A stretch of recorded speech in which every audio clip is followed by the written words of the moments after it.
안녕하십니까. 저는 서강대학교 글벌 한국학과에 있는 조은경이라고 합니다. 오늘 제가 연구하고 있는 거, 공부하고 있는 거, 저희 학생들이 하고 있는 거를 소개할 수 있는 기회를 주셔서 정말 감사드리고요. 어, 중간중간에 한 시간 제가 쭉 말씀드리기보다 중간중간 혹시 질문 있으시거나 하시면 언제든지 끼어드셔서 말씀을 해주시면 정말 감사하겠습니다.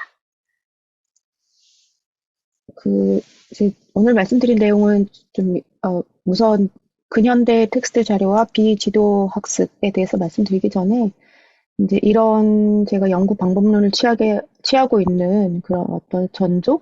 그런 걸 먼저 좀 말씀드리고요.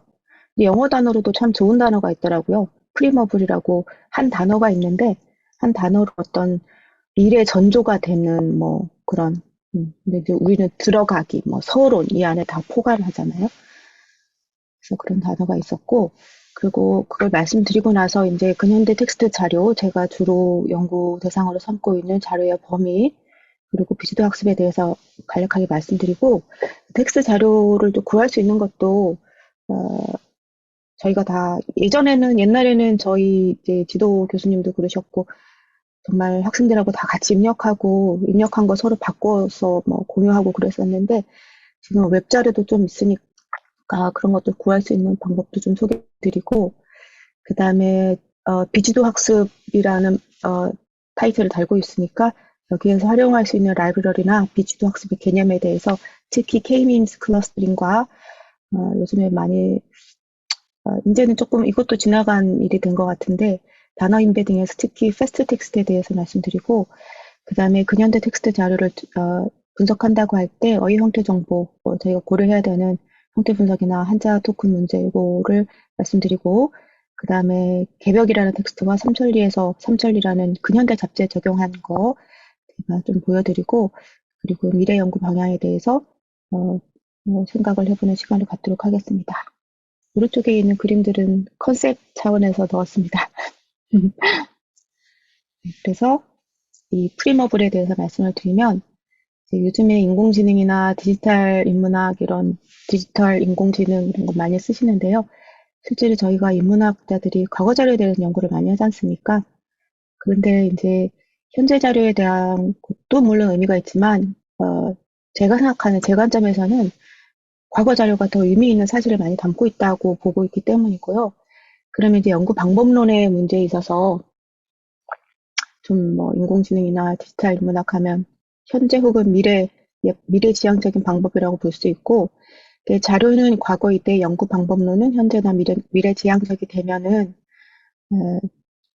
지금 성장해 가고 있는 이제 학생들 그리고 앞으로 미래를 이끌어 가실 연구자분들과 더 소통을 잘 할 수 있지 않을까 해서 그래서 이제 실제로 인공지능이 아니더라도 그리고 디지털 방법론 이런 키워드를 좀 잘 넣어서 적절히 넣어서 저희가 활용을 하면 좋겠다라는 생각을 가지고 있습니다. 그리고 최근에 다 모든 연구자들 혹은 뭐 사회가 챗 GPT 때문에 난리가 나고 그렇죠. 그래서 여기에 대해서 굉장히 열광적인데 이런 딥러닝 혹은 인공지능의 굉장히 그 선두주자로 세 분 중에 어, 한 분인 얀 르쿤이라는 분과 이제 동양인 중에서 또 선구자하신 이 앤드류 웅가에 대하여서 이제 유튜브 대화인데 여기에 잠깐 얘기를 하는 게 있어요. 이 챗GPT에 대해서 반응이 너무 열광적이다. 그런데 이제 거기에 대해서 사실은 언어 모델에 대해서 막 지나치게 이렇게 많이 이런 얘기를 하는 것을 사실은 얀 르쿤이라는 분은 컴퓨터 비전하시는 분이라 가지고 그렇게 항상 긍정적인 태도는 안 보이시는데 여전히 비슷한 논조지만 어쨌든 생각해 볼 거리인 것 같아서 챗 GPT에 대해서 사람들이 굉장히 열광적인 것을 보니 사람들은 여전히 정말 언어지향 동물이다 라고 이렇게 얘기를 했어요. 그렇게 생각을 하는데 이제 이분 생각으로는 그게 사실이 아니다. 왜냐하면 챗 GPT는 유창한 언어를 그러니까 제너러티브 AI니까요. 막 얘기를 하기 때문에 우리가 막 쉽게 감흥을 하고 우수하다고 생각을 하는데 사실은 걔는 언어를 제너레이션 하는 거기 때문에 실제로 이해하는 것도 아니고 경험을 해보자 한 것도 아니다. 얼마나 언어 이해에 있어서 피상적인지를 드러내는 것이다. 그런 얘기를 했습니다. 그러면서도 또 한편 이 챗GPT와 GPT-4에 대해서 이제 열광적에서 이거가 주는 이제 사회적인 유해성, 특히 언어 모델이 그냥 단순히 언어 모델이 피상적이라고 저희가 볼 수 없는 것이 이 언어 모델이 끼치는 사회적 영향력, 그러니까 사회적인 위해성을 깨달았기 때문에 특히 이제 이것과 함께 최근에 이 AI를 이끌고 있는 요슈아 벤지오, 조프리 힌튼, 앨런 머스크 이런 분들은 이제 인공지능 개발을 좀 중단하자 혹은 개발의 방향을 좀 바꿔보자라는 이런 서명 운동도 하고 그러고 있어요. 직접 서명도 하고. 그래서 최근에 국립국어원 과제 올라온 것도 보니까 비윤리 발화, 부적절 언어 표현을 위한 뭐 연구, 감지하기 위한 연구 이런 것도 있더라고요. 그래서 언어 모델 개발에 있어서도 이런 사회적인 위해성과 관련된 것들 연구가 있는 것 같고 사회과학 쪽에서도 이런 것을 고려해서 어떻게 사회 윤리 문제를 극복해 갈 것인가 사회 정책 연구로도 있는 것 같습니다. 그래서 이제 사실 이것이 언어 모델이 우리 사회의 위해성을 문제가 되는 것은 사실은 이제 블랙박스였기 때문이기도 하고 인과관계를 잘 제시하지 않고 이런 문제가 있었거든요. 인과관계를 잘 제시하도록 하자 이런 것 문제는 사실 촘스키에 많이 지적을 해서 아무튼 인공지능 설명 가능한 인공지능이라는 이런 키워드가 얼마 전까지는 큰 토픽이었는데 지금은 Responsible AI, 책임 있는 인공지능이라고 해서 인공지능이 잘 되더라도 이런 방법론을 잘 적용하더라도 우리가 주도권을 결정하고 인간이 온전히 설명할 수 있는 AI를 연구하자. 사회적 체제가 비록 문제가 있더라도 그리고 현실이 정말로 바이어스된 경향이 있더라도 이를 극복하는 윤리 문제를 우리가 개발하고 정책적인 문제로도 보완해보자. 이런 추세가 있는 것 같습니다. 그럼에도 불구하고 우리가 이제 기계학습이나 심층학습 이런 걸 배울 이유가 동기가 있는 것은 글로벌리 뭐 인문학뿐만 아니라 사회학 분야에서도 디지털 대전환이라고 해서 특히 디벨롭먼트 공부하시는 분들은 사회학, 정치학, 경제학에서 이런 용어들 자주 쓰시더라고요. 이제 그 분야의 정체성은 유지를 하되 데이터 분석에 근거해서 AI의 힘을 빌어서 더 많은 현상에 대해서 분석하고 설명하자 이런 추세인 것 같고요. 추세가 좀 있고요. 이제 여전히 이제 이런 연구 결과가 양적인 분석을 하게 되면 어쨌든 피상적이라는 평가는 좀 피할 수 없는 것 같아요. 그런데 왜냐하면 모든 사실을 다 드러낼 수는 없기 때문에 숫자나 자료 일부만을 가지고 드러낼 결과를 얘기를 하니까 좀 피상적인 것 같고요. 그런데 이제 이런 피상적일 것 같은 이 결과에 대해서도 질적 분석에 대한 안목이 있어야지만이 더 좋은 결과일 것 같아서 두 연구 방향이 다 중요한 것 같다라는 것이고요. 또 요즘에 걱정하시는 분들의 목소리가 인공지능에 의한 노동력의 대체 문제인데 이게 한편으로 생각해보면 노동력의 대체가 아니라 노동력의 활동 무대가 이동되고 있다라는 것이므로 저희가 이것들을 좀 배워서 연구 방법론에 활용을 하는 것은 좀 좋을 것 같습니다. 그래서 어쨌든 여전히 저희가 질적 연구 방식은 우리가 인간으로서 인간적인 주도권을 쥐는 연구가 성과를 내는 기본적인 자질인 건 맞는 것 같습니다. 자, 이제 제가 본론에 들어가겠습니다. 근현대의 자료와 기계학습이라는 세부 타이틀이고요. 원래 제 제목은 근현대 텍스트 자료 분석을 위한 디지털 학습입니다. 이제 근현대 텍스트 자료라고 할 때는 저는 시기를 이렇게 잡고 있습니다. 1800년대 말부터 1997년 즈음 디지털 고도화 이전으로 잡고 있고요. 시작 기준을 이렇게 잡는 이유는 공식 문서 및 글 자료에 한자보다는 한글이 좀 많이 쓰이게 된 시점부터 그래야지만이 어휘 의미도 현대적인 의미와 많이 닿아있기 때문에요. 끝 기준으로는 이제 이 한메일 출시 이전까지를 잡고 있는데요. 한메일이 출시되고 저희가 이메일을 많이 쓰게 되면서 저희 커뮤니케이션 방식이 큰 변화가 있었잖아요. 그리고 실제로 21세기 세종계획도 이때쯤 시작을 했습니다. 그리고 근현대 텍스트 자료에 비지도 학습을 방식을 도입을 할 필요성에 있어서는 사실은 근현대 텍스트 자료, 현대어 자료는 레이블링된 자료가 정말 많습니다. 그런데 근현대 텍스트 자료는 레이블링 할 여지도 사실 잘 없었고 말문체 자체도 규모가 제한적이고 그렇죠. 그래서 주석된 것이 없기 때문에 주석된 것이 없는 데이터를 가지고 기계학습을 한다고 할 때는 방법론은 비주도 학습이거든요. 그래서 비주도 학습이 주석 의존도가 적기 때문에 이 방법론을 활용을 하는 것이 좀 여러 가지 이점이 있겠다라는 생각을 가지고 있고요. 특히 근현대 텍스트 자료는 어, 잘 아시겠지만 한자와 한글 쓰기가 혼재해 있고 한글 맞춤법 통일한 이전의 쓰기와 이후의 쓰기가 혼재해 있습니다. 그래서 굉장히 좀 복잡도가 크고요. 그리고 저희가 쓰고 있는 가용한 형태 분석기도 디지털 고도화 이전 이후 자료의 데이터를 학습하거나 데이터 분석을 해서 형태 분석기를 만들었기 때문에 현재 저희가 쓰고 있는 형태 분석기는 지도학습에 의존한 분석기라서 좀 한계가 있는 것 같습니다. 그래서 형태소 분석기의 의존도를 맞추거나 형태소 분석기의 개발 방향이 조금 개선이 되어야 될 필요가 있다고 생각을 합니다. 그래서 근현대 텍스트 데이터를 구할 수 있는 곳을 조금 말씀을 드리자면 저는 주로 한국사 데이터베이스 여기 가서 자료를 많이 수집을 해오는데요. 죄송합니다.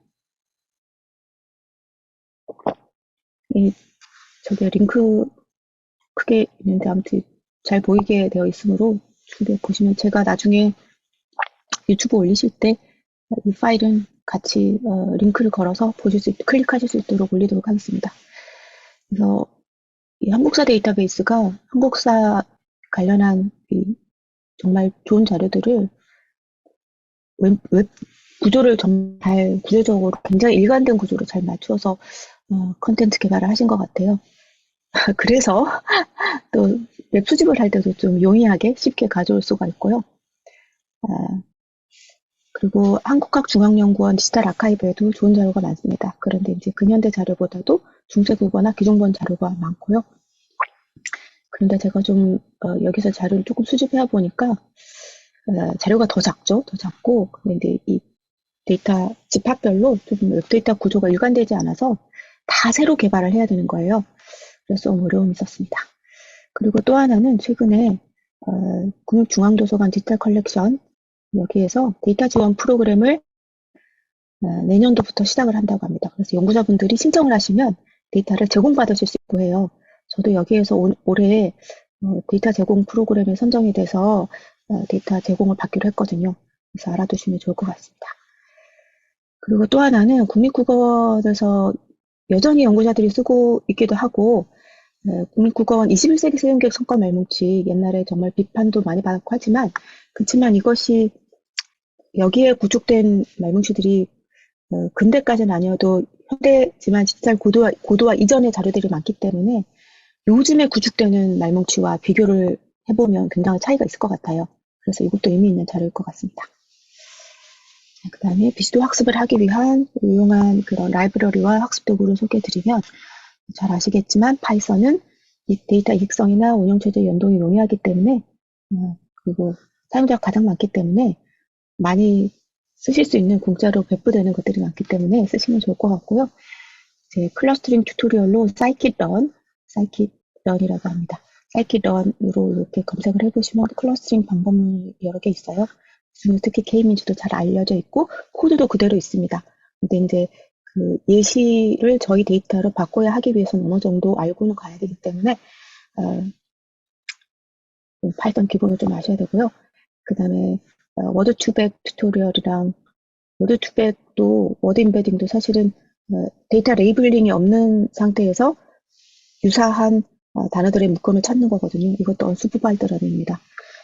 그래서 워드 투백 튜토리얼도 보시면 조금 좋을 것 같고요. 활용을 하시면.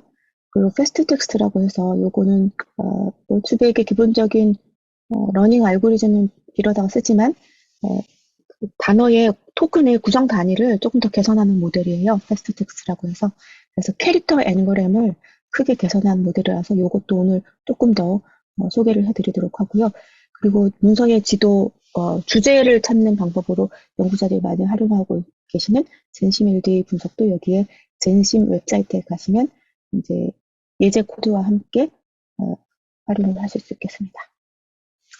자, 그리고 기계학습이라는 게 뭔지에 대해서 간략한 이제 이성우 선생님께서 쉽게 강의를 해달라고 하셔서 일단 기계학습이라는 거의 개념부터 잡아보자면 기계학습은 컴퓨터가 학습을 하는 거잖아요.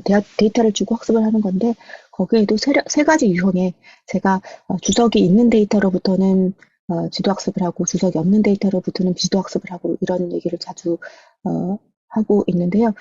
그래서 그거에 관해서 크게 패턴을 나눠보자면 유형을 나눠보자면 지도학습은 범주 주석을 갖추고 있는 데이터가 잘 레이블이 되어 있으면 그걸 가지고 학습을 하면 슈퍼바이즈 러닝이라고 합니다. 그래서 특히 분류 문제, 클래시피케이션 문제고요. 기계학습이라는 게 결국 사람이 학습하는 방식을 모방하는 거거든요. 그래서 이 책에 탐 미첼이 쓴 93년에 낸 머신러닝이라는 책에서도 이런 얘기를 하고 있어요. 사람이라 우리도 뭔가 어떤 낯선 현상을 보고도 뭔가 분류하려는 본능을 가지고 있듯이 분류 본능을 가진 사람의 학습을 모방하는 것이고요. 비지도 학습은 정해진 범주를 우리가 가지고 있지 않고 유사한 것을 뭔가 묶어보려는 그런 의도로 시작을 할 때, 그래서 주석이 없는 데이터를 가지고 레이블링이 없는 데이터를 가지고 유사한 데이터의 묶음을 찾아보려는 것을 unsupervised learning, 비지도 학습이라고 하고요. 다른 용어로는 전통적으로 클러스터링이라고도 했습니다. 그런데 이제 최근에는 딥러닝 때문에 이 비지도 학습이라는 용어가 셀프 슈퍼바이드 러닝이라는 용어로 교체되고 있는 것 같습니다. 그리고 또 하나 서드 타입이 광화 학습인데요. reinforcement learning. 이게 이제 챗GPT의 마지막 최종 대화 모델을 학습시키기 위해서 광화 학습 방식을 썼거든요. 그래서 이거는 이제 사람이 특히 칭찬을 받으면 더 잘하게 되고 여단을 맞으면 더 잘 안 하게 되는 이 학습 방식을 모방한 것이고요. 여기에는 이제 리워드 주석을 잘했다라는 표시를 주어야 되고요. 그래서 챗GPT의 어느 대화 모델을 학습을 할 때 보면 사용자들로부터 어떤 대응이 좋은 대응인지에 대해서 순차적으로 뭔가 매기는 그런 리워드 주석이 달려 있거든요. 그걸 가지고 더 튜닝을 했다고 해요. 그래서 이제 강화 학습을 더 잘하려면 상호작용형 환경에서 쌓이는 데이터가 있어야지 잘 할 수 있는 것입니다. 자, 그래서 비지도 학습, 지도 학습에 대해서 간략하게 말씀을 드리겠습니다. 아까 조금 전에 비지도 학습이라는 용어가 자지도 학습이라는 용어로 바뀌게 됐는데요. 얀 르콘 또 나왔는데요. 이분이 이제 비지도 학습이라는 용어를 계속 강하게 얘기하다가 이제 자기지도 학습이라는 용어로 싹 바꾸게 됐는데 특히 이제 비지도 학습이 얼마나 중요한가에 대한 얘기를 예전부터 해왔었어요. 2016년에 어떤 학회에 가가지고 케이크 비유로 굉장히 유명한데요. 우리가 지능, 아티피셜 인텔리전스를 케이크라고 한다면은 비지도 학습이 그 케이크고 지도 학습은 사실 그 케이크를 살짝 덮고 있는 액세서리 같은 그 아이싱이고 그다음에 강화 학습은 그 위에 체리를 살짝 얹은 장식이다. 그렇게 해서 강화 학습 하시는 연구자들이 굉장히 화가 나가지고 좀 말이 많고 그랬었는데 어쨌든 기계학습의 진수는 지도 학습이다. 셀프 슈퍼바이저 러닝이다. 그러니까 자기 지도 학습이다라는 얘기를 하고 있습니다. 그래서 이제 오늘 지도 학습이라는 타이틀을 달긴 했지만 이 안에 K-민즈, LDA 토픽 모델링은 비지도 학습이라고 할 수 있지만 패스트 텍스트나 워드 투백, 단어 인베딩에 들어가는 글로브 등등은 자기 지도 학습에 들어가는 방식입니다. 그리고 이제 오늘 소개해드린 내용은 아니지만 문맥 인베딩 이전에 발표하셨던 신호표 교수님이나 다른 교수님 발표에 조금씩 언급은 되어 있더라고요. 버트나 GPT 이런 것들은 이제 단어 인베딩이 아니라 문맥 인베딩 혹은 동적 인베딩이라고 부르는 것들이고 그거는 저는 다루지는 않습니다. 자, 그래서 비지도 학습의 하나인 K-민즈 클러스터링, K-평균 군집이라는 것은 이제 비지도 학습 군집화 알고리즘의 가장 대표적인 것이고요. 이것도 특히 데이터의 자질값이 데이터의 범주값이, 그러니까 최종적으로 우리가 묶으려고 하는 범주값이 레이블링 되어 있지 않으면 정답 범주가 없는 데이터에 시작을 해서 자질값, 특히 단어들이 유사한 것들을 공통의 의미 군집으로 묶어내는 과정인데요.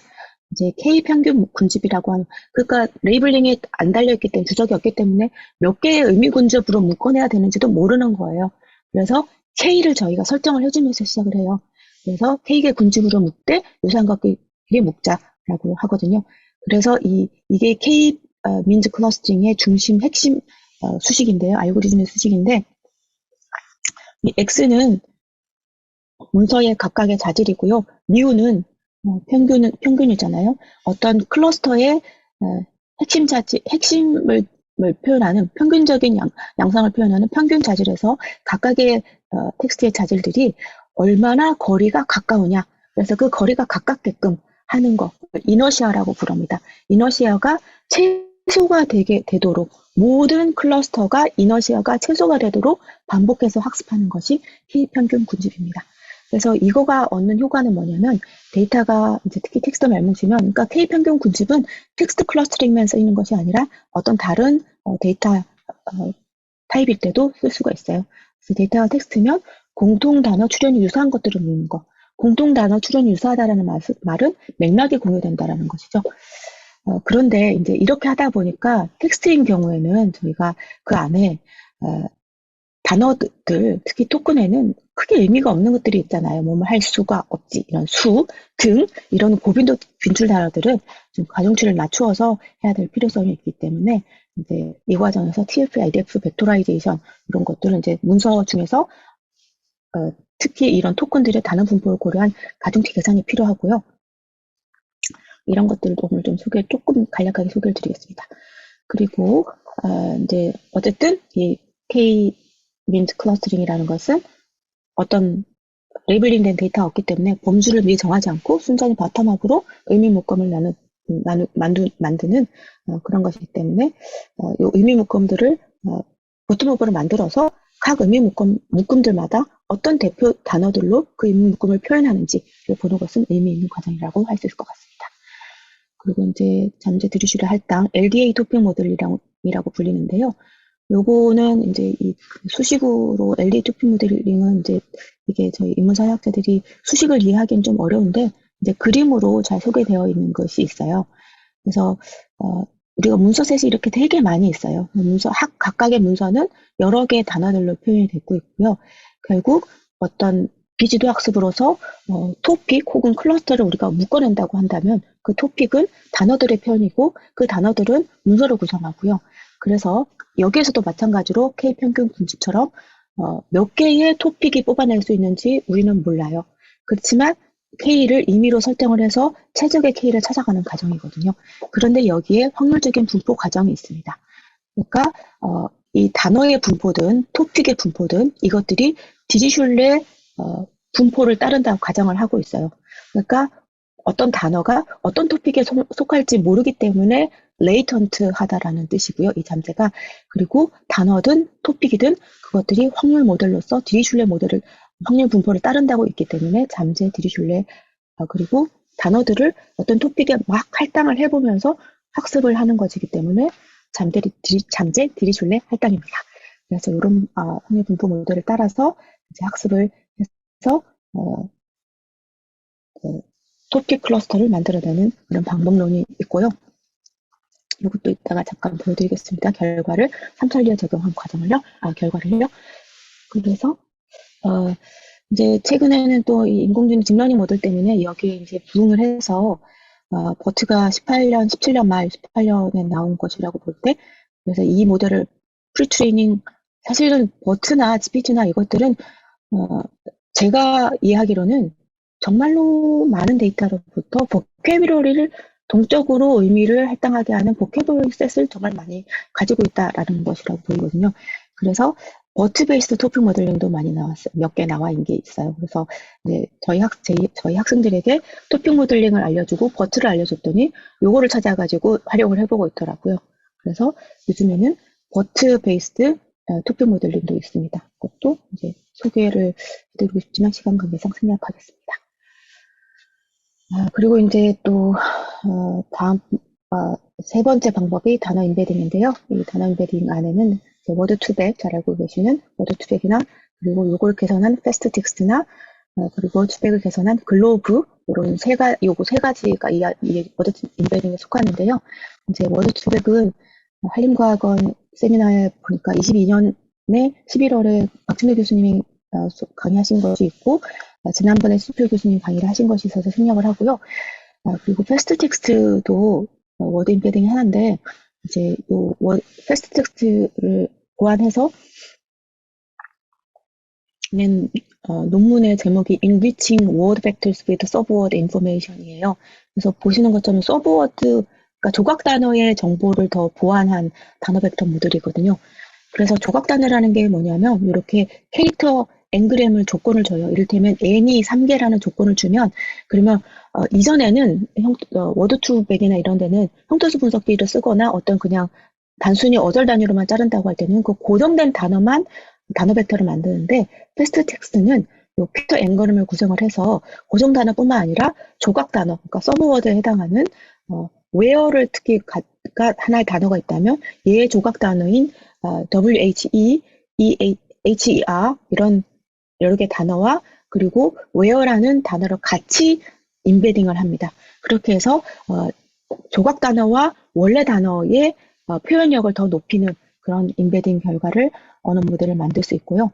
단어 임베딩 모델을 만들어내는 거고요. 이제 임베딩 알고리즘은 워드2백의 스킵그램이나 시바오 두 개를 같이 선택해서 쓸 수가 있습니다. 그런데 이제 패스트 텍스트라는 별도 이름을 붙여지게 된 이유는 조각 단어를 다룰 수 있다라는 점. 특히 이제 언어학적인 측면에서는 형태적으로 굉장히 좀 중요한 의미가 갖는다고 할 수가 있고요. 그래서 특히 패스트 텍스트 이 패스트 텍스트는 특히 페이스북 진짜 다국어 언어 데이터를 많이 다루고 있는 페이스북에서 자기들이 가지고 있는 언어 데이터 157개 언어를 모아가지고 워드 임베딩 된 워드 벡터 모델을 공개한 것이 있습니다. 여기 제가 링크를 달아놨는데요. 여기 이제 한국어 모델도 있어요. 그래서 어쨌든 157개, 특히 데이터는 위키피디아 데이터가 좋으니까 위키피디아 데이터로부터 수집을 해서 학습한 임베딩 데이터를 이제 공개를 해주고 있는데요. 여기에서 쓴 학습 알고리즘은 시바오 알고리즘, 워드2백에서 대표적인 알고리즘 2개 중에 하나인데 워드2백은 보통 스킵그램이 잘 퍼포먼스가 좋고요. 패스트 텍스트는 시바오가 퍼포먼스가 좋은 것 같아요. 제 경험에 의하면. 그래서 이분들도 시바오를 써서 이렇게 공개를 한 것 같고요. 시바오 알고리즘을 썼고 그 다음에 캐릭터 앵글은 모든 언어에 대해서 5로 설정을 해줬고 그리고 벡터 요소수는 벡터 디멘전은 디폴트로는 100인데 벡터 요소수가 더 큰다라는 것은 단어의 표현력을 더 높인다는 것이기 때문에 그래서 벡터 디멘전을 300개로 해서 학습을 한 다음에 공개한 것이 있습니다. 저희가 이거 다운로드 받아서 볼 수는 있어요. 근데 요즘엔 더 좋은 모델이 많기 때문에 아무튼 근데 비교는 해보는 데는 의미가 있는 것 같아요. 그런데 여기에서 쓴 형태 분석기는 어쨌든 형태 분석기를 써야 되는 거니까요. 그 조각 단어와 원래 단어를 같이 학습을 해야 되기 때문에 그래서 여기에서 쓴 형태 분석기는 ICU 토커나이저라고 여기 설명이 나와 있어요. ICU 토커나이저는 뭐냐면 일라스틱 서치 엔진이라는 검색 엔진을 쓰는 모듈인데 이거는 뭐냐면 메카브라고 들어보셨을 거예요. 원래 일본어 형태 분석기인데 여기에 한국어 사전을 쓰면 세종 말뭉치인 걸로 알고 있습니다. 그래서 한국어 사전을 쓰면 한국어 분석을 해주는 형태 분석기고요. 요거로 가서 활용을 해서 언어 모델을 만든 것이고요. 그래서 이제 워드2백에 혹시 개인적으로 모델링 한 것이 있고 그리고 이제 페이스북에서 오픈한 이 안에 들어가 있는 157개 언어 중에서 한국어 모델을 비교를 하려면 설정이 유사해야 되니까요. 그래서 그러려면 이제 메카브 분석기를 쓴 말뭉치와 이제 워드2백에서 특히 시바오로 학습을 한 말뭉치를 가지고 학습한 모델과 이 사람들이 공개한 것을 같이 비교를 해야지 의미가 있을 것 같고요. 그렇지 않다면 이제 우리가 다른 KONLPY에 포함된 KONLPY도 대표적인 한국 형태소 분석기 모듈이 여러 개 포함되어 있고 파이썬으로 쉽게 가동을 시킬 수 있는 거거든요. 이 안에 이제 꼬꼬마도 있고 코모란도 있고 그런데 이런 것들을 쓴 말뭉치 토큰화된 말뭉치를 가지고 워드2백을 학습하고 그리고 이 설정과 동일하게 패스트 텍스트에 설정을 해서 그 다음에 학습을 한 것을 가지고 비교를 분석해보는 것은 의미가 참 있을 것 같습니다. 저도 아직 여력이 안 돼서 못하고 있는데요. 그런 말씀을 드리고 싶고 그리고 이제 패스트 텍스트를 기반에 제가 소개를 하고 있으니까 패스트 텍스트 단어 표상 모델을 워드 레프레젠테이션 모델이라는 이 웹사이트에 잘 상세하게 되어 있지만 다시 한번 중요한 것만 말씀을 드리자면 여기 이제 패스트 텍스트를 트레인 언슈퍼바이즈 파라미터가 비주도 학습을 하기 위해서 중요한 파라미터를 이렇게 나열을 해놨어요. 그런데 이제 특히 우리에게 중요한 것은 알아둬야 알고 있습니다. 그래서 여기에서 뭐 가로 있는 것은 필수 파라미터고 이게 각 괄호에 들어가 있는 것은 설정을 바꾸지 않으면 디폴트로 들어가 있는 것이고요. 그래서 디폴트로는 스킵그램으로 학습하게 되어 있는데 패스트 텍스트는 시바오가 좋으니까 시바오로 선택을 해서 바꾸는 게 좋을 것 같아요. 그렇게 하고 이제 명사값들을 바꾸어서 러닝 레이트 같은 것도 바꾸어서 모델을 만들 수 있고 그런데요. 디멘전도 디폴트는 100인데 300 정도로 설정을 해서 하는 것이 더 표현력이 좋은 것 같습니다. 이제 언어 연구자에게 중요한 것은 특히 자기 직도 학습, 비주도 학습에서 중요한 것이 이거거든요. 이 패스트 텍스트 혹은 원스펙이 왜 비주도 학습이냐면요. 이 레벨링 데이터가 없기도 하지만 그러니까 레이블링이 되어 있는 데이터가 없는데 어떻게 이런 유사한 단어들을 다 찾아내냐면 이렇게 하고 있기 때문에 윈도우 사이즈를 주고요. 포지티브 샘플을 이 윈도우즈 사이즈 안에서 컨텍스트 윈도우 사이즈 안에서 포지티브 샘플들을 만들어요. 정말로 유사한 맥락의 단어라고 보이는 것을 포지티브 샘플로 만들어내고 그 윈도우즈 밖에 있는 것들을 네거티브 샘플로 만들어요. 그러면 네거티브와 포지티브가 사실은 가상의 양범주가 되잖아요. 그러니까 가상의 양범주가 그러면 일종의 캐테고리 셋이 되는 거죠. 그렇게 해서 이제 학습을 하게 되기 때문에 이게 자기지도 학습이 되는 것이고요. 아까도 말씀드렸던 것처럼 패스트 텍스트는 캐릭터 앵그램을 구성을 한다. 라는 점에서 큰 차이점이 있고 워드 투백은 워드 앵그램이다. 큰 차이점이 있다라는 점. 그래서 여기에서 두 개, 특히 요거는 민맥스가 3, 6으로 되어 있기 때문에 요거를 튜닝할 수 있고 워드 앵그램도 튜닝을 할 수가 있습니다. 이런 것들을 말씀드리고 싶었고 자, 그래서 패스트 텍스트를 안내를 했더니 또 학생은 근현대 미술사에 관심이 있는 제가 한국학에 있으니까 학생이 조선일보, 중앙일보, 동아일보 여기에서 예술 관련한 도메인에서 기사를 정말 많이 모아가지고 주요 예술 관련된 예술에 관련된 주요 용어를 가지고 단어 임패딩을 해봤어요. 패스트 텍스트 임패딩. 그랬더니 이렇게 연관 단어, 형태가 유사한 단어들을 잘 찾아주더라고요. 앵포르멜과 유사한 패턴은 그때 앵포르멜이라고 쓰이기도 했지만 앵폴멜이라고 쓰여지기도 했고 이 표기 형태들이 굉장히 많았던 거죠. 그 유명한 박서보 작가님도 여기 나와 있는데 이런 것들도 아무튼 패스트 텍스트가 특히 네임드 엔티티나 주요 정말 핵심적인 뜻을 나타내는 어떤 용어가 여러 형태로 쓰인다고 할 때는 패스트 텍스트가 참 유용한 툴인 것 같습니다. 자, 그 다음에 또 유용한 지도학습 혹은 머신러닝에서 중요한 방법 중에 하나가 텍스트 분석에서 활용할 수 있는 주요 방법 중에 하나가 이제 TF-IDF, 아까 말씀드렸던 TF-IDF 벡토라이제이션에서 활용이 되는 TF-IDF 개념과 포인트 와이즈 뮤추얼 인포메이션인데요. 이것은 이제 머신러닝은 아니지만 굉장히 스타티스티컬리 혹은 스토캐스티컬리 굉장히 유용한 방법입니다. TF는 그냥 단순히 용어의 빈도가 아니라 용어의 빈도인데 그게 전체 문서 집합을 고려해서 그다음에 그 특정한 단어가 해당 문서에서 얼만큼 등장을 했는가라는 것이 TF이고요. IDF는 그런데 그 문서가 용어의 빈도가 그냥 자주 등장하기보다는 전체 문서의 분포를 고려했을 때 특정한 문서에서 자주 나타나는 것이 그 용어가 특정한 의미가 있는 것이거든요. 그것을 IDF라고 합니다. 그런 점수를 가지고 계산해서 TF와 IDF를 곱하기를 해서 용어에다가 어떤 단어의 토큰에다가 가중치 값을 줄 수 있는 방식이 TF, IDF이고요. 포인트 와이즈 미스포메이션은 여기에 X와 Y라는 어떤 변수가 있어요. 두 개의 변수의 연간 정보량을 얼마나 이렇게 보시는 것처럼 probability X, NY 그리고 probability X와 probability B 각각의 probability 대비 두 개의 같이 공비한 probability가 얼마나 크냐 요거에 따라서 값이 달라지는 거죠. 두 변수의 상관성을 보는 이런 방법이 있습니다. 자, 그래서 이제 특히 또 데이터를 텍스트 자료를 어휘 분석한다고 했을 때 저희가 좀 봐야 되는 것들이 해야 되는 것들인 건데요. 이제 KONRPY 주로 쓰는 툴인데 어떤 단위로 어느 정도의 단위로 분석하는 게 적합한가? 옛날에 세종대획이 처음 시작할 때는 언어학적으로 형태론적으로 정확한 형태수 분석이 중요하다 이런 얘기를 해서 그런 손가락, 발가락, 젓가락을 손, 발, 젓, 가락으로 다 분리를 해내야 되느냐 이런 얘기도 했었는데 근데 여기까지는 좀 지나치고 손가락, 발가락, 젓가락은 한 단위 정도로만 적합하게 분석되는 것이 낫겠다. 이제 형태 소홀하기보다도 어휘 형태적으로 의미적으로는 적합한 단위로 분석하는 게 좋겠죠. 그런데 때로는 더 작은 단위가 적합할 때가 있어요. 뭐뭐 할 수가. 비고, 아, 왜냐하면, 어, 한국어는 이제, 우리 한국어는 이제, 어그너티너티브 랭귀지라서 그렇죠. 그래서 이제 이렇게 조사나 어미 정도는 굉장히 생산성이 큰 조사나 어미 혹은 의존명사 정도는 떼주는 게 좋겠다라는 것이 있고요. 그리고 요새는 이제 형태소 분석기 쓰는 것이 규칙 기반이라는 한계가 좀 있기 때문에 이제 이 전통적인 방식을 쓰기보다도 바이트 페어 인코딩이나 워드피스나 센텐스 피스 이런 것들을 쓰는 경향이 있습니다. 그럼에도 불구하고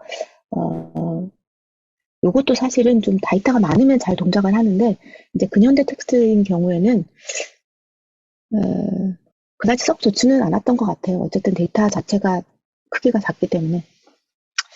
그래서 이제 조각 단어를 자주 출연하는 연속 음절로 만드는 방식으로 이런 방식이 있기 때문에 알아두시면 좋을 것 같고, 그런데 이 텍스트를 토큰으로 분류하는 것은 이제 언어 처리만의 문제가 아닌 것 같다. 그래서 이제 OCR 또 해보니까 OCR 부분에서도 OCR 쪽 컴퓨터 비전 쪽에서 하는 것도 결국에는 이미지 자체를 토큰으로 처리하는 것이 아니라 몇 개 픽셀 단위로 토큰을 잡아서 러닝을 해야지 정말 잘 글자를 클래시피케이션 하는지 이 문제에 직결되는 거기 때문에 토큰 단위 최적 개의 토큰 단위 결정하는 것은 이제 언어만의 문제는 아니고요. 여러 이제 타스크에 다 중요한 문제인 것 같습니다. 근데 특히 또 언어 문제에 있어서는 좀 생각을 해보니까 특히 미등 로고 문제, 우리가 예전부터 굉장히 볼 줄 알고 있는 미등 로고, 어렵 보케블리 문제는 이게 다 안고 있는데요. 희소 단어 문제, 이제 근현대 텍스트에 많이 있는 희소 단어 문제, 분석 불능 단어, 뭐 이제 요즘에는 계속 새 단어가 만들어지잖아요. 이런 것들 다 포괄하고 있는 건데요. 사실은 미등 로고 문제 때문에 이 BP나 워드피스 이런 것들이 있는데 문제가 이런 알고리즘들이 나오고 있는데 이것과 관련해서도 이제 언어적 지식으로 적합한 토큰과 이제 최종 결과만 좋은 그냥 되는 언어 처리를 위한 토큰 어느 것이 바람직한 방향인가 생각을 해볼 거리가 되는 것 같습니다. 그래서 예전에 제가 검색 엔진 쪽에 있었기 때문에 이게 형태소 분석기 관련해서 좀 문제를 공유드리고 싶어서 옛날에 강화도 가능기라는 검색어를 넣었을 때 좋은 문서 결과가 나오려면 옛날에는 형태 분석기, 특히 세기나 추출기 의존도가 굉장히 컸어요. 왜냐하면 디지털 고도화가 되기 이전에는 문서수가 그렇게 많지 않았거든요. 그런 상황에서 좋은 문서를 많이 골라내려면 강화도 가는 길이 정확하게 매칭이 되는 것이 아니라 문자열이 이그젝트 매치되는 것이 아니라 강화도 갈 길, 강화도 가는 길, 강화도 갔던 길, 그러니까 가의 기본형이 포함되어 있는 모든 문서가 다 나와줘서 어쨌든 추출되는 개체수가 많아져야만이 이제 그 중에서 사용자들이 선택을 할 수 있는 여지가 많아졌기 때문에 그래서 리콜이 높은 방향으로 그렇기 때문에 형태 분석기 의존도가 컸는데요. 지금은 문서수가 워낙에 많기 때문에 익젝트 매치해도 문서수가 워낙에 많이 나오는 거예요. 그래서 그 안에서 그냥 선택을 해도 되는 거거든요. 그러다 보니까 지금은 점점 더 형태 분석기 의존도가 작아지는 경향이 있고요. 그래서 이제 프리시즌이 크는 방향으로 가고 있다. 큰 것을 적용하는 방향으로 가고 있다. 라는 거고요. 그래서 어쨌든 이 좋은 분석의 방식이라는 것이 데이터의 양에 따라서 달라진다라는 그런 좀 아쉬운 점이 좀 있는 것 같습니다. 그리고 또 근현대 텍스트 자료에는 특히 한자가 많고 비표준 표현이겠죠, 문자라기보다도. 그래서 특히 한 15%, 20% 정도가 한자라는 측면이 있었고요. 그런데 이렇게 위에 제가 최근 조선에서 기하는 각종의 신현상, 이게 한자로 되어 이게 15% 정도 있기 때문에 한자로 나오든 한글로 나오든 이게 같이 빈도가 카운트가 돼야 되기 때문에 한자 변환이 되어야 되고요. 이제 기계학습 라이브러리 돌리기 전에. 그래서 이제 한자 보통 많이 쓰시고 한자 투 한글이라는 라이브러리도 있는데 이건 제가 이게 둔 법칙이 적용이 잘 안 되는 것이 있어서 다음에 뭐 공개를 하든 한자의 수정 요청을 하든 보완해 볼 수 있도록 하겠습니다. 그래서 근데 이제 이 한자 변환하는 모듈을 쓸 때 한계가 있어요. 여전히 이제 오변한 결과가 한자를 잘 아시는 분 입장에서는 이게 문맥에 따라서 단어 수준에 따라서 다른 글자로 변환이 되어야 되는 경우들이 있거든요. 그래서 한계가 있긴 하지만 어쨌든 컴퓨터에 의한 것이 일관되긴 하기 때문에 이제 문제는 있지만 틀리긴 해도 그게 일관되었기 때문에 양적으로 표현했을 때는 어떤 일관된 오류라는 것으로 개량화할 수 있다라는 말씀을 드리고 싶고요. 이제 제가 분석에 활용한 것을 말씀드리겠습니다. 시간이 많이 흘렀는데 개벽에 적용을 한 건데요. 개벽은 많은 연구자들이 이제 언어 분석하시는 분, 국어사 하시는 분, 이제 문학 쪽 하시는 분들, 또 사회학 하시는 분들도 많이 연구를 하신 걸로 알고 있고, 이게 이제 이 한국사 데이터베이스에 있을 만큼 굉장히 어, 역사적으로 굉장히 유용한 자료라서 그래서 이제 저도 분석을 해봤는데요. 개벽은 아시듯이 20년대 청교도단에서 조선인의 계몽을 위해서 창간한 잡지고 수많은 사상가 문인들이 글을 실었습니다. 그래서 저는 수많은 사상가 문인들의 언어 생활이 궁금했습니다. 어떻게 언어적으로 차이가 나는지. 그래서 이게 이제 한국사 데이터베이스는 이제 구조가 좋다고 말씀드렸잖아요. 모든 것이 다 공개가 되어 있어요. 또 그래서 요거를 클릭을 하시면 개벽에 글들이 다 실린 탑 사이트가 나오고요.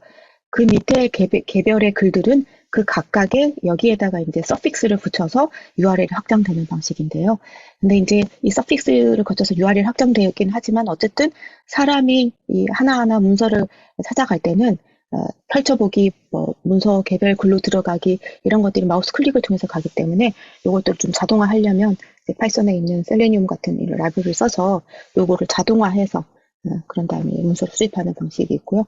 이렇게 하면 되고 그다음에 이제 이거를 잘 하려면 크롬 브라우저에 인스펙트, 다른 브라우저에도 인스펙팅 기능이 알고 있습니다. 이제 개발자 모드로 들어가야 되고 그래서 뷰티풀 숲 같은 이런 라이브러리를 써서 이렇게 특히 잡지의 이름, 발행 일자, 이런 메타 정보와 필자 이름, 그리고 본문 텍스트 각각의 그 필드 값들을 각각의 그, 컬럼들로 분리해서 저장을 할 수 있는 이런 식으로 이제 가져올 수 있고요.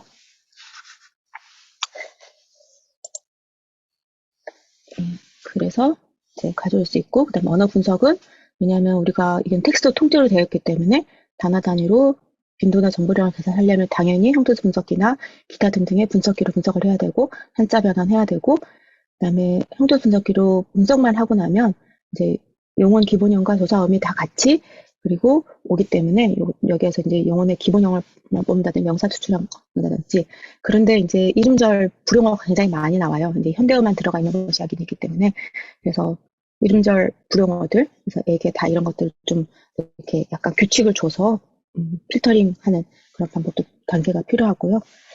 그랬고 이제 여기에서 제가 궁금한 것은 요거라고 했잖아요. 필자들의 언어 생활이 궁금했어요. 그래서 이분들의 언어와 필자 간의 연관관계를 보고 싶어요. 이거는 언어 분석만으로는 되는 것이 아니기 때문에 통계량을 하려고 했습니다. 점별 상호 정보량. 이 수식이 그거고요. 포인트 와이스 뮤추얼 인포메이션. 그러니까 X는 여기에서는 작가가 되고요. 모든 작가가 되고 Y는 그 작가들이 쓴 단어가 되는 거죠. 그러니까 언어는 단어로 표현된다고 토큰으로 표현된다고 하면요. 이렇게 해서 요거를 적용을 해서 살펴봤고요. 그래서 어떤 필자가 어떤 어휘를 덜 쓰고 더 쓰는지를 상대적인 선호도를 볼 수가 있습니다. 그래서 찾아봤더니 모든 필자를 다 지금 보여드릴 수는 없고 그래서 개벽의 창간에 특히 참여를 했고 유명한 사상가인 박영희를 그리고 또 이제 한국 민족문화 대백과 사전에 잘 디스크라이브 되어 있는 설명이 되어 있는 이도나와 박영희의 상호 정보량을 이용한 토큰을 좀 보여드리면요. 이도나는 개벽에 참관자하고 천도교 지도자였고 그치만 최종적으로는 친일 반민족 행위가가 됐고 박영희도 경향파로 활동을 한 사상가였지만 처음엔 독립운동을 했지만 어쨌든 최종적으로는 친일 반민족 행위자가 됐잖아요. 그래서 그들의 언어를 보면 이 점수가 낮은 것은 이들에게 중요치 않은 단어예요. 그래서 왼쪽은 이도나고 오른쪽은 박영희인데요. 이 상호정보량 점수로도 이도나는 독립은 굉장히 적은 점수고 참 의외로 평민도 의외로 적은 점수예요. 그런데 국가도 그다지 큰 점수는 아니고 근데 천도교 이런 거는 큰 점수가 있고 계몽을 주장을 했으니까 개척하다 이런 큰 점수가 있고 동학당은 엄청나게 큰 점수가 있죠. 그죠? 그런데 박영희도 박영희는 이제 경합파 사상가였기 때문에 신경향, 어, 해방하다 이런 것들, 노동 이런 것들이 큰 점수를 차지하고 있고요. 반면 이분에게는 정말로 조선인이나 국가나 자본주의라는 이 가치는 중요치 않았던 거예요. 점수가 작죠. 참 재밌었던 것 같아요. 또 재밌는 것은 이분에게는 생존이나 저버리는 거 이런 단어가 점수값이 높다라는 거예요. 좀 이 최종적으로 친일 반민족 행위자로서 이렇게 개념이 자리 잡히게 된 데에는 여러 가지 그의 언어로도 드러나는 것 같아요. 김소월과 이상화의 어휘를 보면 이런데요. 소월은 특히 전통적인 한의 정서를 잘 표현하는 시인이죠. 그래서 그러한 어휘는 정말 점수값이 높아요. 왼쪽이 김소월의 어휘고 오른쪽이 이상화의 어휘입니다. 그런데 소월은 좀 잘 알고 계시지만 33세라는 젊은 나이에 우울증으로 아편을 먹고 자살을 하신 걸로 알고 있죠. 그래서 그에게는 자유나 이상이나 시인이었지만 정말 이런 단어들의 점수값은 낮아요. 세상에 대한 점수값이 낮고요. 그리고 이상화는 문인이었지만 독립운동가로 활동하고 굉장히 특이한 것은 이분이 권투 선수로 활용했던 거 아세요? 권투 학교도 설립을 하고 그래서 그런 것과 관련된 어휘 점수는 굉장히 높아요. 부수고 살아나야겠고 몸부림치고 생명력 이런 것들 움켜쥐고 그런데 마초맨으로 잘 알려져 있죠. 울고 무섭고 이런 거는 이분에겐 점수값이 낮은 거죠. 자, 패스트 텍스트에 적용을 해봤습니다. 패스트 텍스트는 시바오가 좋기 때문에 시바오를 적용한 것이고요.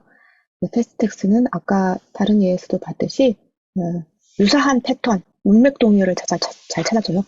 그래서 개벽에 보니까 하였다, 있었다, 것이다. 이 선언적 표현으로 왜 개벽이 계몽을 주장하는 그런 잡지이기 때문에 하였다, 있었다, 것이다 이런 것들이 많이 나왔어요. 이런 것이 잘 이렇게 인접하게 나와 있죠. 보면 그리고 하는 하고 이런 것들도 잘 나와 있고 같이 인접해 있고요. 그러나 그러므로 이것들도 인접해서 표현이 됐고요. 키스니는 모든 단어들을 시각화한다고 할 때 단어들이 엄청 많고 그것들이 다 인베딩 벡터로 표현된다면 차원이 엄청 많잖아요. 300 디멘전이니까 이것들 차원을 축소를 해서 표현할 축소 2차원에 지금 저희 2차원 지면에 표현하기 때문에 차원 축소를 해야지 되거든요. 그거를 위한 방법론이 티슨이고 그래서 아무튼 패스트 텍스트는 이렇게 진짜 동의어나 유사 형태를 좀 잘 찾아내주는 것 같아요. 그런데 이거를 이제 PCA로만 한번 해봤더니 굉장히 어렵고 그리고 모든 단어를 다 드러내기에는 좀 문제가 있고 그래서 몇 가지 단어만 중요 단어만 조금 전에 보여드렸던 이도나 박영희 김소월 그리고 이들의 사상과 관련된 그리고 사회적인 현실과 관련된 독립조선 일본 이거 몇 개의 자본주의 사회주의 몇 개 단어만 뽑아내서 PCA를 표현해봤습니다. 의미가 잘 드러나죠. 그 당시의 의미가 조선과 일본과 독립은 굉장히 의미거리가 굉장히 멀어요. 자본주의와 사회주의는 어쨌든 사상적인 개념이기 때문에 상대적으로는 좀 가깝지만 어쨌든 우리 사회에 같이 공존하는 개념이었고 이상화와 이도나와 박영희는 상대적으로 좀 멀리 있죠. 이상화 대비 이도나 박영희 김소월죠. 이런 것들을 재미나게 볼 수가 있었고요. 결과로 그다음에 삼천리에 적용을 한 것인데요. 삼천리는 30년대 대표적인 최장수 잡지로 알려져 있습니다. 29년부터 42년 7월까지 정관이나 폐관 없이 개벽이 정관이나 폐관을 수차례 거듭했다면 삼천리는 그런 거 없이 그래서 여기에는 특히 삼천리에 대해서 많은 양적인 연구자들은 주로 여성이나 예술인 문예 비평에 관한 연구를 많이 했습니다. 저는 여전히 어떤 주제들이 왜냐하면 이게 정말로 많은 아티클들을 담고 있기 때문에 어떤 주제들이 담겼는지 여전히 궁금했습니다. 그래서 더 많은 자료가 있었어요. 수집을 해와 봤더니 4093건이었고요. 한 텍스트마다 굉장히 길이가 대부분 깁니다. 물론 시는 짧긴 하지만 그래서 대부분이 길었고 마찬가지 방법으로 이렇게 웹 수집을 해왔고 그렇지만 사실 개벽도 마찬가지인데 여기에 메타 정보를 그러니까 제목, 작가, 시점 그리고 장르 이렇게 왜 사고 기사 그리고 시 뭐 그냥 광고 이런 것들이 메타 정보, 어떤 장르에 해당하는 것이 여기가 메타 정보로 있거든요. 그런 것들 각각의 컬럼으로 저장을 해서 나중에 비교 분석하려고 SQL 데이터베이스로 저장을 했어서 아무튼 나중에 비교 분석한 것도 언젠가 공유드리겠습니다. 아무튼 그렇고요. 그래서 삼천리 텍스트의 모든 어휘를 봤더니 이런 특징을 가지고 있죠. 네. 이 표기 맞는 용어인지 약간 제가 자신이 없는데요. 여전히 한자 많이 쓰였고 한글 맞춤법 그때는 그 당시에는 한글 맞춤법이었잖아요.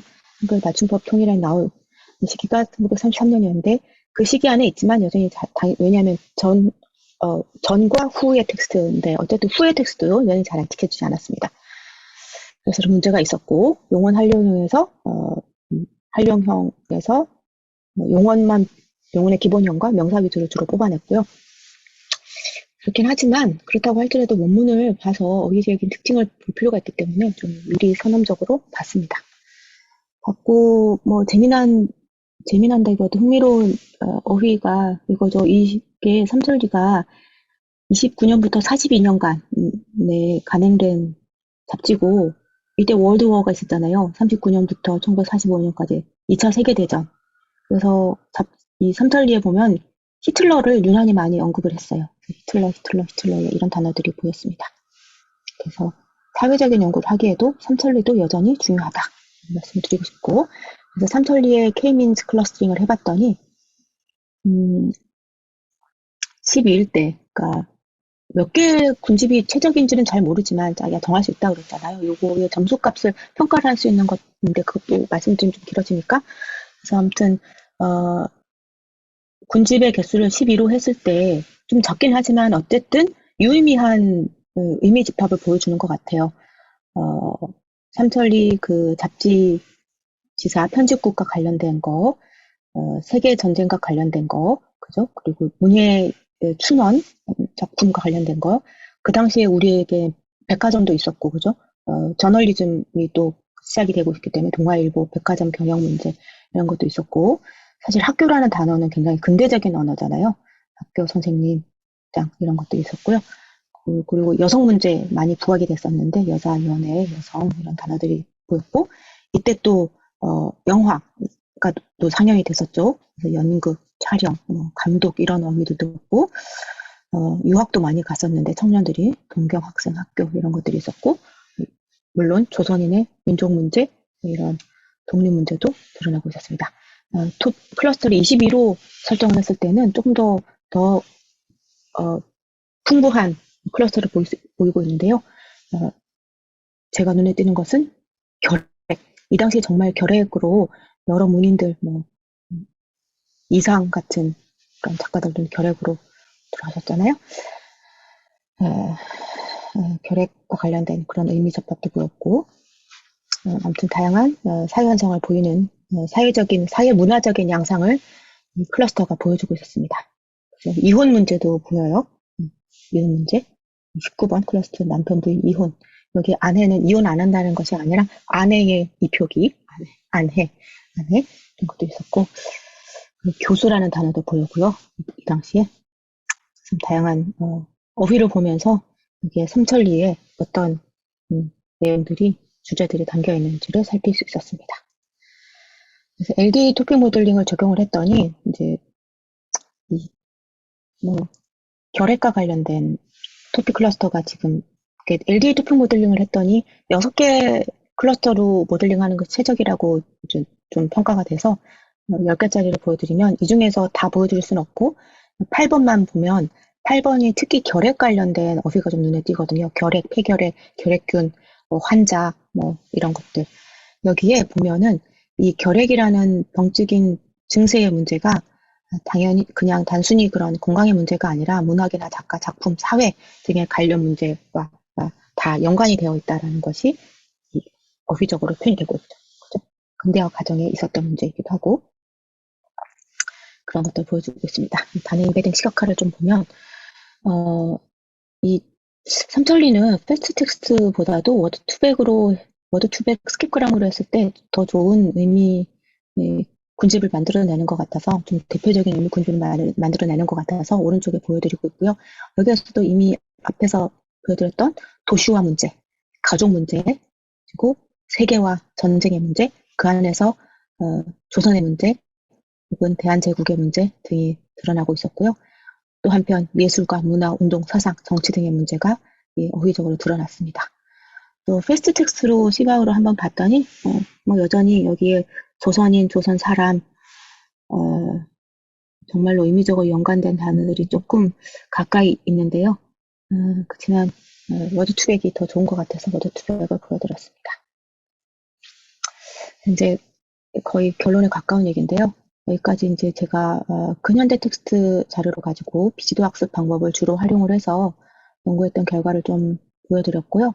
이제 향후 연구할 것은 기학습 언어 모델들이 지금 뭐 워낙에 공개된 것들이 좋은 것들이 많으니까 여기에 기반해서 이제 근현대 텍스트를 위에 얹어서 트랜스퍼 러닝을 통해서 근현대 어휘가 갖는 의미적인 특정성을 판별하는데 조금 연구를 해보려고 하고 있고요.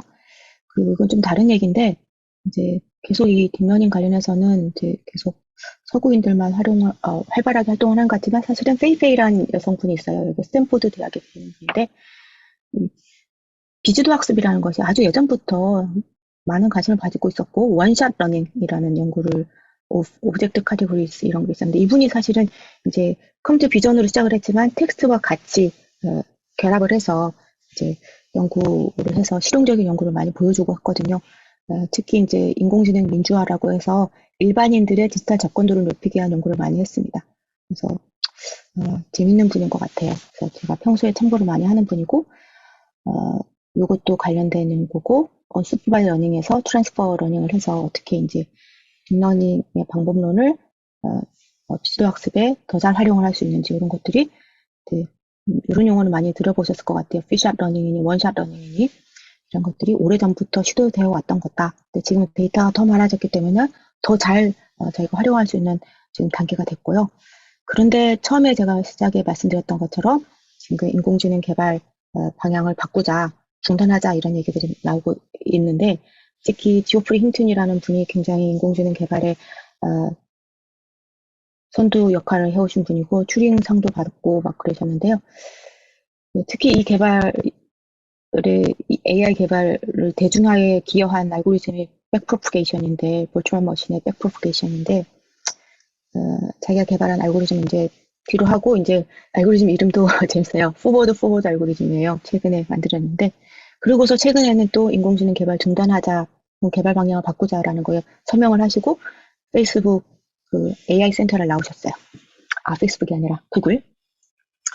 아무튼 그렇고요. 그건 그렇지만 이제 저는 한국어를 하니까 우리 다산 정약용 선생님께서 시절이 어려울 때 그 어떤 정수출이라는 분이 찾아가서 이렇게 어려운데 미래를 위해서 어떤 준비를 해야겠습니까? 라고 여쭈었을 때 이렇게 답을 하셨다고 합니다. 올해 내년을 위한 계획을 세워도 그때까지 살아있을 줄 어찌 알겠는가. 근데 이게 뭐 아무것도 하지 말라는 뜻이 아니라 그 숨겨진 뜻은 현실에 충실하자 해라라는 뜻이라고 합니다. 그래서 저의 지금 현실은 물론 근현대 텍스트도 보고 있긴 하지만 그보다도 수전 해담록 이것도 한국사 데이터베이서 수집해온 자료입니다. 이미지 자료였는데 이거 OCR로 거쳐서 텍스트로 변환해가지고 정제 중이고요. 그리고 또 하나는 위안부 증언 자료. 이게 수집을 국사편찬위원회는 너무 컴퓨터 비전 쪽 이미지 데이터밖에 없어서 여러 군데에서 데이터를 수집을 해왔는데 데이터 자체가 적어요. 예전에는 동북아 역사재단, 여성정책연구원 등등에서 이제 텍스트 자체로도 많이 공개를 했었는데 지금은 전자자료 노출이 많이 사라진 것 같아요. 좀 아쉬워서 수집을 해야 되겠다. 어쨌든 데이터는 언제나 문제인 것 같습니다. 이런 어려움을 공유드리고 싶었고요. 참고 문헌은 이런 것들이 있습니다. 예.